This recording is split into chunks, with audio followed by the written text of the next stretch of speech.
இப்ப உங்களுக்கு 2 படத்துக்கு வந்து அவார்ட் அனௌன்ஸ் பண்ணியிருக்காங்க. தமிழ்நாடு ஸ்டேட் அவார்ட் அனௌன்ஸ் பண்ணிருக்காங்க மேம். பார்த்தீங்களா? எந்த அளவுக்கு சந்தோஷமா இருக்கு உங்களுக்கு? சந்தோஷமா இருக்கு. நான் வடசென்னை எதிர்பார்க்கல. ஆ. கர்நாக்கு எதிர்பார்த்தேன். பட் வடசென்னை சர்ப்ரைஸ் தான். சர்ப்ரைஸா இருக்கு. Okay, okay. சோ சர்ப்ரைஸ் இது தான். ஒரு நல்ல அங்கீகாரம்னு பார்க்குறீங்களா? கண்டிப்பா. அ ஏன்னா இப்போ காக்கா முட்டையில வந்து எனக்கு ஐ மீன் படத்துக்கு 5ன்னு நெனைக்கிறேன்.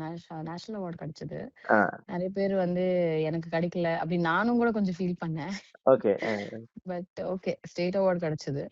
So okay. Okay state award 2 படத்துக்கு கிடைக்கும்போது ரொம்ப ரொம்ப சந்தோஷமா இருக்கு. ஓகே. ஒரே வருஷத்துல வெளியான 2 படங்களுக்கு கிடைச்சிருக்கு அப்படின்றது ஒரு பெரிய ஒரு அங்கீகாரம் தான் இல்லீங்களா? ஆமா, ஆமா, ஆமா. அது ஒரு நடிகைக்கு கிடைக்கும்போது ஒரு ஸ்பெஷல் ஃபீலிங் தான் ஆக்சுவலா. Okay, okay. இதுக்கு முன்னாடி அந்த ஒரு வருத்தம் இருந்ததா? நீங்க ஏற்கனவே வந்து குறிப்பிட்டீங்க. அந்த படங்களுக்கு கிடைக்கல அப்படின்ற மாரி சொன்னீங்க. சோ அது எந்த அளவுக்கு ஒரு வருத்தம் இருந்தது? நேஷனல் அவார்ட் கிடைக்கல அப்படின்றது?